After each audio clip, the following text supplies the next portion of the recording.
കൊടും വേനലിനെ അറുതി വരുത്തി സംസ്ഥാനത്ത് വേനൽ മഴ ശക്തിപ്പെട്ടു. വള്ളം വരുന്ന കാഴ്ചകളാണ് മക്കളെ. ഇന്നലെ സംസ്ഥാനത്ത് വ്യാപകമായി മഴ കിട്ടി. ഇന്ന് തിരുവനന്തപുരം, പത്തനംതിട്ട, എറണാകുളം, വയനാട്, കണ്ണൂർ ജില്ലകളിലാണ് യെല്ലോ അലേർട്ട്. ഇന്ന് മറ്റെല്ലാ ജില്ലകളിലും നേരിയതോ മിതമായതോ ആയ മഴ പെയ്യുമെന്നാണ് കേന്ദ്ര കാലാവസ്ഥാ വകുപ്പിന്റെ അറിയിപ്പ്. കാലവർഷം പതിവ് സമയത്ത് തന്നെ ഇത്തവണ കേരളത്തിൽ എത്തിച്ചേരുമെന്നാണ് വിലയിരുത്തലുകൾ. എല്ലാ ദിവസത്തെയും പുതിയ അപ്ഡേറ്റ്സുകൾക്കായി ചാനൽ സബ്സ്ക്രൈബ് ചെയ്യുക. ബുധനാഴ്ച മുതൽ സംസ്ഥാനത്ത് പലയിടങ്ങളിലും വേനൽ മഴ ലഭിക്കും. ഇന്നലെ കൂടുതലിടങ്ങളിൽ മഴ കിട്ടി.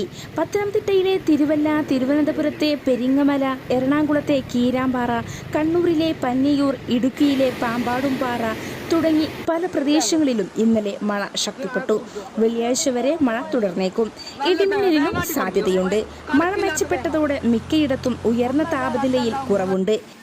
നാളെ തിരുവനന്തപുരം, പത്തനംതിട്ട, ഇടുക്കി ജില്ലകളിൽ യെല്ലോ അലേർട്ടുണ്ട്. കേരളത്തിന് കുറുകെയുള്ള ന്യൂനമർദ്ദപാത്തിയും തെക്ക് കിഴക്കൻ അറബിക്കടലിൽ നിലനിൽക്കുന്ന ചക്രവാത ചുഴിയുമാണ് വലിയൊരു ഇടവേളയ്ക്ക് ശേഷം മഴ മെച്ചപ്പെടാൻ കാരണം. ഇനി മൺസൂണിന് തയ്യാറെടുക്കാമെന്നാണ് കാലാവസ്ഥാ വിദഗ്ധരുടെ വിലയിരുത്തൽ. 18-ാം തീയതിയോടെ കാലവർഷം ആൻഡമാൻ തീരത്തെത്തും. ലക്ഷദ്വീപും കടന്ന് കാലവർഷം കേരളത്തിലേക്കെത്താൻ ഇത്തവണ വൈകിയേക്കില്ല.